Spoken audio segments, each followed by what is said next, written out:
क्या एक कहानी समाज का सच बदल सकती है? और क्यों मुंशी प्रेमचंद के उपन्यास आज भी हमें आईना दिखाते हैं? उपन्यास सिर्फ मनोरंजन नहीं होता, यह जीवन, समाज और इंसान की गहराइयों को समझने का माध्यम है। और जब बात प्रेमचंद की हो, तो हर शब्द अनुभव और यथार्थ से भरा होता है। प्रेमचंद के अनुसार श्रेष्ठ उपन्यास वही है जहां यथार्थवाद और आदर्शवाद का सुंदर समन्वय हो। वे मानते हैं कि उपन्यास एक पश्चिमी पौधा है, लेकिन भारत में आकर उसने अपनी अलग पहचान बनाई। भाषा तभी समृद्ध होती है जब उसमें मौलिकता हो, सिर्फ अनुवाद से नहीं।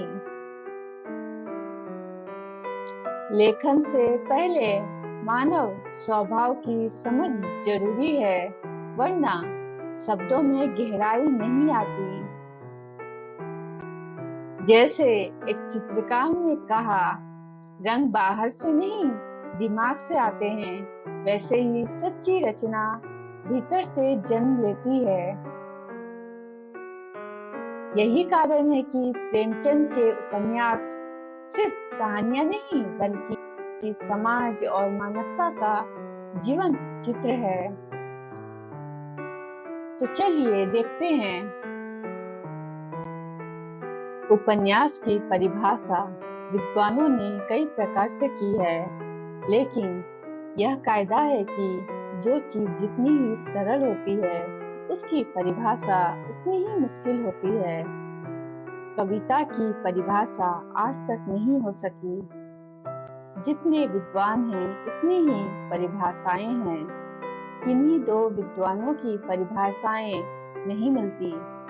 उपन्यास के विषय में भी यही बात कही जा सकती है। इसकी कोई ऐसी परिभाषा नहीं है जिस पर सभी लोग सहमत हों। मैं उपन्यास को मानव चरित्र का चित्र मात्र समझता हूँ। मानव चरित्र पर प्रकाश डालना और उसके रहस्यों को खोलना ही उपन्यास का मूल तत्व है।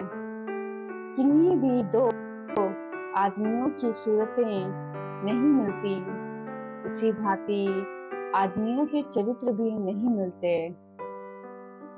जैसे सब आदमियों के हाथ, पांव, आंखें, कान, नाक, मुंह होते हैं, पर इतनी समानता पर भी उनमें विभिन्नता मौजूद रहती है। उसी भांति सब आदमियों के चरित्रों में बहुत कुछ समानता होते हुए भी कुछ विभिन्नताएं भी होती हैं। इसी चरित्र समानता और विभिन्नता और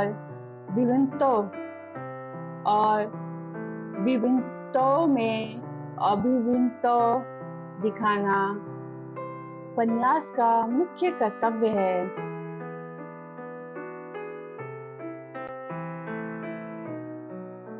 संतान प्रेम मानव चरित्र का एक व्यापक गुण है। ऐसा कौन प्राणी होगा जिसे अपनी संतान प्यारी न हो, लेकिन इस संतान प्रेम की मात्राएं हैं, इसके भेद हैं। कोई तो संतान पर मर मिटता है, उनके लिए कुछ छोड़ जाने के लिए आप नाना प्रकार के कष्ट झेलता है, लेकिन धर्म वीरता से अनुचित रूप से धन संग्रह नहीं करता। उसे शंका होती है कि कहीं इसका परिणाम हमारी संतान के लिए बुरा हो। कोई औचित्य का लेस मात्र भी विचार नहीं करता। जिस तरह भी हो, कुछ धन संचय करना अपना ध्येय समझता है, चाहे इसके लिए उसे दूसरों का गला ही क्यों न काटना पड़े। वह संतान प्रेम पर अपनी आत्मा को भी बलिदान कर देता है।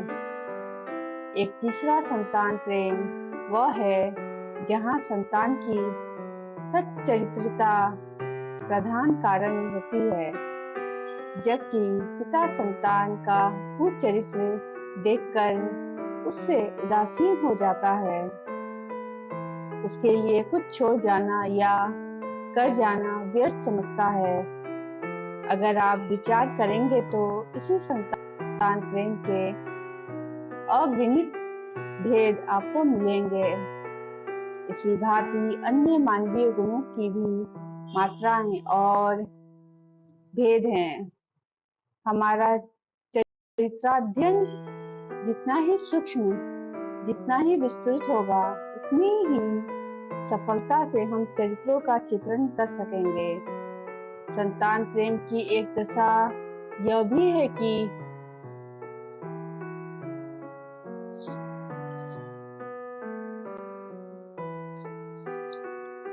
जब पुत्र को कुमार्ग पर चलते देखकर पिता उसका घातक शत्रु हो जाता है, वह भी संतान प्रेम ही है।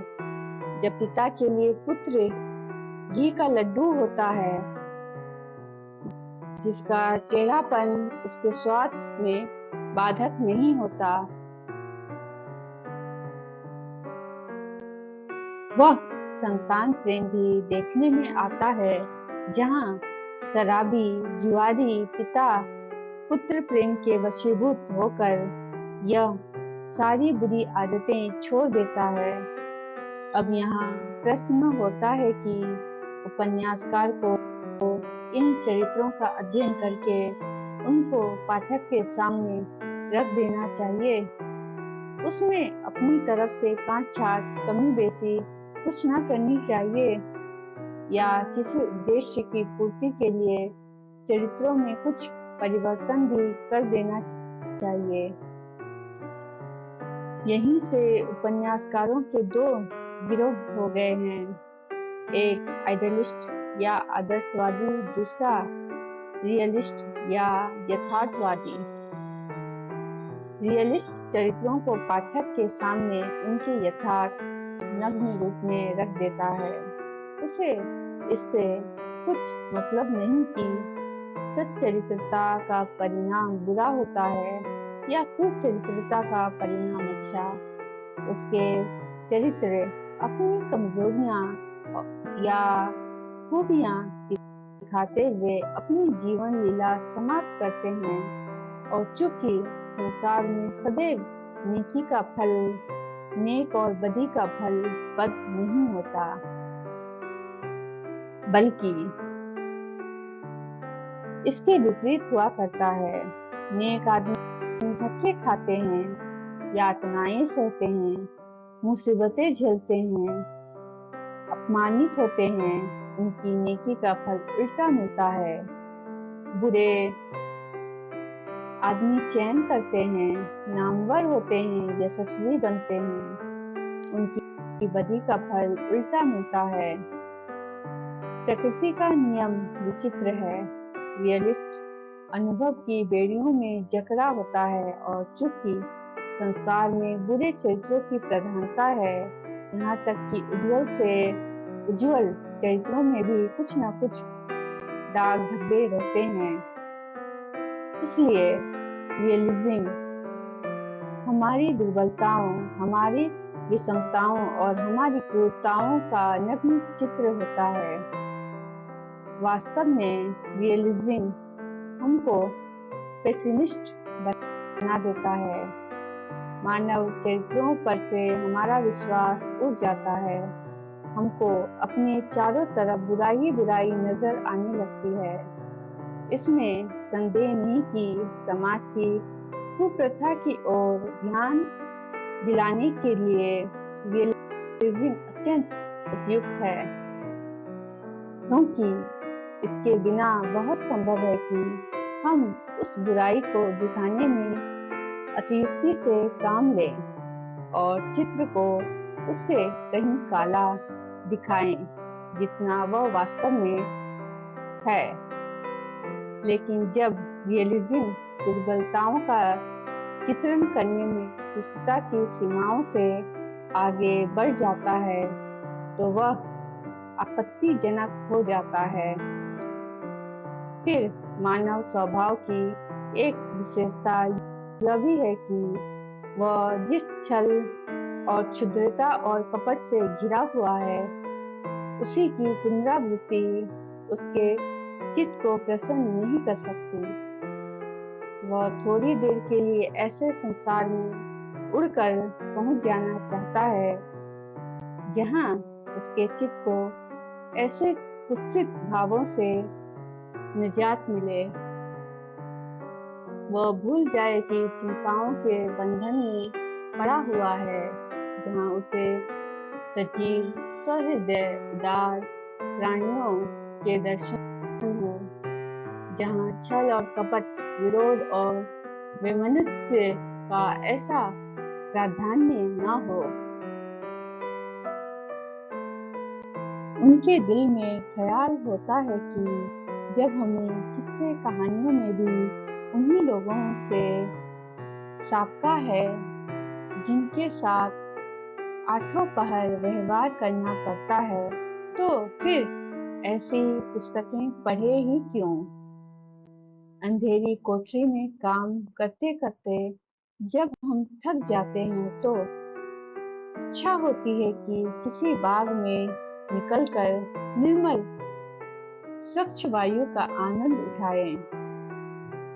इस कमी को आइडियलिस्ट पेज पूरा करता है। आइडियलिज्म हमें ऐसे चरित्रों से परिचित कराता है जिनके हृदय पवित्र होते हैं, जो स्वार्थ और वासना से रहित होते हैं, जो साधु प्रकृति होते हैं। यद्यपि ऐसे चरित्र व्यवहार कुशल नहीं होते, उनकी सरलता उन्हें व्यवहारिक विषयों में धोखा देती है, लेकिन कायेपन से उबे हुए प्राणियों को ऐसे सरल, ऐसे व्यवहारिक, ज्ञान विहीन चरित्रों के दर्शन से एक विशेष आनंद होता है। रियलिज्म यदि हमारी आंखें खोल देता है तो आइडियलिज्म हमें उठाकर किसी मनोरम स्थान में पहुंचा देता है। लेकिन जहां आइडियलिज्म में यह गुण है, वहां इस बात की भी शंका है कि हम ऐसे चरित्रों को ना चित्रित कर बैठें जो सिद्धांतों की मूर्ति मात्र हो। किसी देवता की कामना करना मुश्किल नहीं, लेकिन उस देवता में प्राण प्रतिष्ठा करना मुश्किल है। इसलिए हम वही उपन्यास उच्च कोटि के समझते हैं जहां रियलिज्म और आइडियलिज्म का समन्वय हो गया हो। उसे आप आइडियलिस्टिक रियलिज्म कह सकते हैं। आइडियल को सजीव बनाने के लिए रियलिज्म का उपयोग होना चाहिए, और अच्छे उपन्यास की यही विशेषता है। उपन्यासकार की सबसे बड़ी विभूति ऐसे चरित्रों की सृष्टि करना है जो अपने सद्व्यवहार और सद्विचार से पाठक को मोहित कर ले। जिस उपन्यास के चरित्रों में यह गुण नहीं है, वह दो कौड़ी के हैं। चरित्रों को उत्कृष्ट और आदर्श बनाने के लिए यह जरूरी नहीं कि वह निर्दोष हो। महान से महान पुरुषों में भी कुछ न कुछ कमजोरियां होती है। चरित्र को सजीव बनाने के लिए उसकी कमजोरियों का दिग्दर्शन कराने से कोई हानि नहीं होती। यही कमजोरियां उस चरित्र को मनुष्य बना देती है। निर्दोष चरित्र तो देवता हो जाएगा और हम उसे समझ ही ना सकेंगे। ऐसे चरित्र का हमारे ऊपर कोई प्रभाव नहीं पड़ सकता। हम आइडियलिस्ट हैं। हमारे प्राचीन साहित्य पर आइडियलिज्म की छाप लगी हुई है। हमारा प्राचीन साहित्य केवल मनोरंजन के लिए न था, उसका मुख्य उद्देश्य मनोरंजन के साथ आत्म परिष्कार भी था। साहित्यकार का काम केवल पाठकों का मन बहलाना नहीं है, यह तो भाटों और मदारियों, विदूषकों और मस्खरों का काम है। साहित्यकार का पद इससे कहीं ऊंचा है।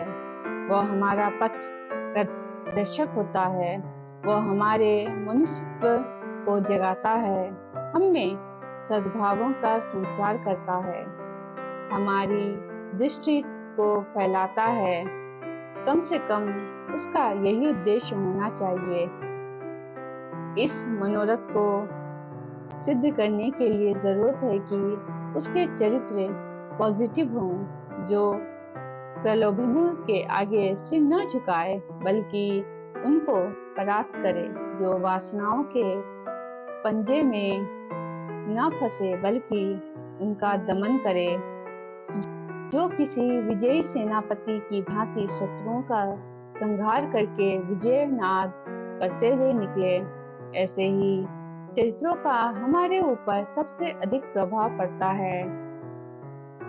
उपन्यास साहित्य पर थोड़ी सी विवेचना करने के बाद अब हम अपने हिंदी उपन्यासों पर दृष्टिपात करना चाहते हैं। पाठकगण यह तो जानते ही हैं कि उपन्यास एक पश्चिमी पौधा है जो भारतवर्ष में लगाया गया है। हमारे यहाँ उपन्यास काल से पहले ऐसे किस्से कहानियों का बहुत प्रचार था जिसमें प्रेम और विरह के वर्णन ही प्रधान होते थे। प्रेमी एक निगाहे माशुका का कुस्ते नाश हो जाता था। माशुका अपनी सहेलियों से अपनी विपत्ति की कहानी सुनाती थी। आशिक साहब आहें भरते थे, सिर धुनते थे, घर पर खबर होती थी या समझाने के लिए जमा हो जाते थे। हकीम दवा करने जाते थे, पर इश्क के बीमार पर किसी दवा या समझाने बुझाने का असर न होता था। दोनों महीनों बरसों जुदाई की तकलीफें झेलने के बाद किसी हिकमत से मिल जाते थे। अक्सर किस्सों में तिलिस्म और एयारी की विभिन्न दृश्य होते थे जिससे कौतूहल बढ़ता था। उर्दू में तिलिस्म होशरुबा बड़े बड़े पृष्ठों के 27 जिल्दों में खत्म होता था और वस्तुनात्ने ख्याल 7 जिल्दों में। उस वक्त तक हिंदी में उपन्यास का मैदान प्राय खाली था। 2-1 अनुवाद अवश्य निकल गए थे, पर कोई उपन्यास लेखक न पैदा हुआ था। उर्दू में तो उसके पहले फसाना आजाद के रचयिता पंडित रतननाथ दर, सरसार, मौलवी अब्दुल हलीम सरर, मौलाना मोहम्मद अली आदि कई अच्छे उपन्यासकार हो गए थे। बंगला में भी बंकिम बाबू के उपन्यास निकल चुके थे, लेकिन हिंदी में मैदान खाली था। उस समय स्वर्गीय बाबू देवकी नंदन खत्री के चंद्रकांता और चंद्रकांता संतति की रचना हुई और वह हिंदी में अनोखी एकदम नई चीज थी।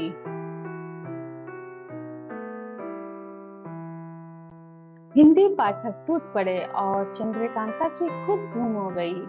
यद्यपि चंद्रकांता संतति तिलिस्म होशरुबा का अनुकरण मात्र है, लेकिन हिंदी से आशिक मासूक की जो कथाएं छपती थी, जिनमें न कोई भाव होता था न कोई प्रभाव, उन पाठकों के लिए चंद्रकांता ही गनीमत थी। समझ में नहीं आता कि जब अन्य भाषाओं से ऐसे ऐसे उपन्यासकार पैदा हुए जिनका जोड़ अब तक पैदा नहीं हुआ, तो हिंदी में क्यों यह मैदान खाली रहा। चंद्रकांता के बाद देवकीनंदन ने कई सामाजिक उपन्यास लिखे, जिनमें उपन्यास के अंकुर मौजूद थे। अय्यारी की ऐसी हवाबंदी की उनके बाद भी बहुत दिनों तक अय्यारी के किस्से निकलते रहे। उसके बाद जासूसी उपन्यास निकलने शुरू हुए, जो अधिकांश यूरोपियन डिटेक्टिव स्टोरीज के अनुवाद होते थे। कुछ दिनों तक जासूसी उपन्यासों की धूम रही और बहुत संभव था कि उसके बाद मौलिक उपन्यासों की बारी आती। लेकिन इसी बीच में बंगला उपन्यासों का रेला शुरू हुआ और वह अभी तक जारी है। बंगला में अच्छे बुरे जितने उपन्यास मिल सकते हैं, उनका बिना कुछ सोचे समझे अनुवाद कर लिया जाता है। किसी अन्य भाषा के रत्नों से अपना भंडार भरना आपत्ति की बात नहीं। संपन्नतम भाषाओं में अन्य भाषाओं के अनुवाद होते रहते हैं, लेकिन वह भाषा ही क्या जहाँ सब कुछ अनुवाद ही हो और अपना कुछ ना हो। इस पहलू से देखिए तो चंद्रकांता संस्कृति का महत्व बहुत कुछ बढ़ जाता है। कम से कम अपनी वस्तु तो है। हमारा ध्येय है कि हिंदी भाषा को राष्ट्रभाषा बनाएं। क्या अनुवादों से राष्ट्रभाषा का पद प्राप्त किया जा सकता है? एक मित्र से इस विषय पर वार्तालाप होने लगा तो उन्होंने कहा, हम यह मानते हैं कि अनुवाद से भाषा का महत्व नहीं बढ़ता, लेकिन जिन लोगों के लिए अनुवाद जीविका का प्रश्न है, उन्हें आप क्या कह सकते हैं? इसका आशय यह है कि जो लोग और किसी उपाय से जीविका का अर्जन नहीं कर सकते, वे ही अनुवाद किया करते हैं। मगर इसी तरकीब से तो किसी त्याज्य विषय की रक्षा की जा सकती है। चोर के लिए चोरी भी तो जीविका ही का प्रश्न है। फिर चोर को सजा क्यों दी जाती है? फिर जब हम देखते हैं कि हिंदी जानने वाला आदमी एक महीने में बंगला का इतना ज्ञान प्राप्त कर सकता है कि बंगला की साधारण पुस्तकें समझने लगे, तो बंगला से अनुवाद करने के लिए और भी कोई उज्र नहीं रह जाता। अगर अनुवाद ही करना है तो उन भाषाओं से किया जाए जो बंगला से कहीं संपन्न है। हमने अभी तक जिन गिने गिनाए फ्रेंच या रशियन पुस्तकों का हिंदी में अनुवाद किया है, अंग्रेजी अनुवादों से किया है। हमारे युवकों को जिनका विचार साहित्य सेवा करने का हो, उनको उचित है कि वे यूरोपियन भाषाएं सीखें और उनके रत्नों से हिंदी का भंडार भरें। वह हमें कोई ऐसी चीज दे सकेंगे जिन्हें प्राप्त करने के हमारे यहाँ बहुत कम साधन हैं। साहित्य का सबसे ऊंचा आदर्श वह है जबकि उसकी रचना केवल कला की पूर्ति के लिए की जाए। आर्ट फॉर आर्ट से के सिद्धांत पर किसी को आपत्ति नहीं हो सकती। वो साहित्य चिरायु हो सकता है जो मनुष्य की मौलिक प्रवृत्तियों पर अवलंबित हो। ईर्ष्या और प्रेम, क्रोध और लोभ, अनुराग और विराग, दुख और लज्जा, यह सभी हमारी मौलिक प्रवृत्तियां हैं। इन्हीं की छटा दिखाना साहित्य का परम उद्देश्य है। बिना उद्देश्य के तो कोई रचना हो ही नहीं सकती। जब साहित्य की रचना किसी सामाजिक, राजनीतिक और धार्मिक मत के प्रचार के लिए की जाती है तो वह अपने ऊंचे पद से गिर जाती है, इसमें कोई संदेह नहीं। लेकिन आजकल परिस्थितियां इतनी तीव्र गति से बदल रही है, इतने नए नए विचार पैदा हो रहे हैं कि शायद अब कोई लेखक साहित्य के आदर्श को ध्यान में रख ही नहीं सकता। यह बहुत मुश्किल है कि ऑथर पर इन परिस्थितियों का असर ना पड़े, वह उनसे आंदोलित ना हो। यही कारण है कि आजकल भारत ही में नहीं, यूरोप के बहुत बड़े विद्वान भी अपनी रचनाओं द्वारा किसी न किसी बात का प्रचार कर रहे हैं। वे इसकी परवाह नहीं करते कि इससे हमारी रचना जीवित रहेगी या नहीं। अपने मत की पुष्टि करना ही उनका ध्येय है, इसके सिवाय उन्हें कोई इच्छा नहीं। मगर यह क्यों कर मान लिया जाए कि जो उपन्यास किसी विचार के प्रचार के लिए लिखा जाता है उसका इंटरेस्ट क्षणिक होता है। हांगो का ला मिजरेबल, टॉल्स्टॉय के अनेक ग्रंथ, डिकेंस की कितनी ही रचनाएं विचार प्रधान होते हुए साहित्य की उच्च कोटि की है और अब तक उनका इंटरेस्ट कम नहीं हुआ। आज भी शो, वेल्स आदि बड़े बड़े लेखकों के ग्रंथ प्रचार ही के उद्देश्य से लिखे जा रहे हैं। हमारा ख्याल है कि कुशल कलाकार कोई विचार प्रधान रचना भी इतनी सुंदरता से करता है कि उनसे मनुष्य की मौलिक प्रवृत्तियों का संघर्ष निपटा रहे। आर्ट फॉर आर्ट सेक का समय वह होता है जब देश संपन्न और सुखी हो, जब हम देखते हैं कि हम भांति भांति के राजनीतिक और सामाजिक बंधनों में जकड़े हुए हैं। जिधर निगाह उठती है दुख और दरिद्रता के भीषण दृश्य दिखाई देते हैं, विपत्ति का करुण क्रंदन सुनाई देता है, तो कैसे संभव है कि किसी विचारशील प्राणी का दिल न दहल उठे। हाँ, उपन्यासकार को इसका प्रयत्न अवश्य करना चाहिए कि उसके विचार परोक्ष रूप से व्यक्त हो। उपन्यास की स्वाभाविकता में उस विचार के समावेश से कोई विघ्न न पड़ने पावे, वरना उपन्यास नीरस हो जाएगा। अंत में हम अपने सहृदय नवीन लेखकों से अनुरोध करते हैं कि यदि आप उपन्यास लिखना चाहते हैं तो पहले तैयारी कीजिए, बिना मानव शास्त्र का उचित ज्ञान प्राप्त किए कभी ना कलम उठाइए। यूं तो जिन्हें रचना की ईश्वर दत्त शक्ति प्राप्त है वो आप ही आप लिख लेंगे, लेकिन मन में वीर भाव होने पर भी वो शास्त्रों का कुछ ज्ञान होना परमावश्यक है। सबसे प्रधान मनोवृत्ति है।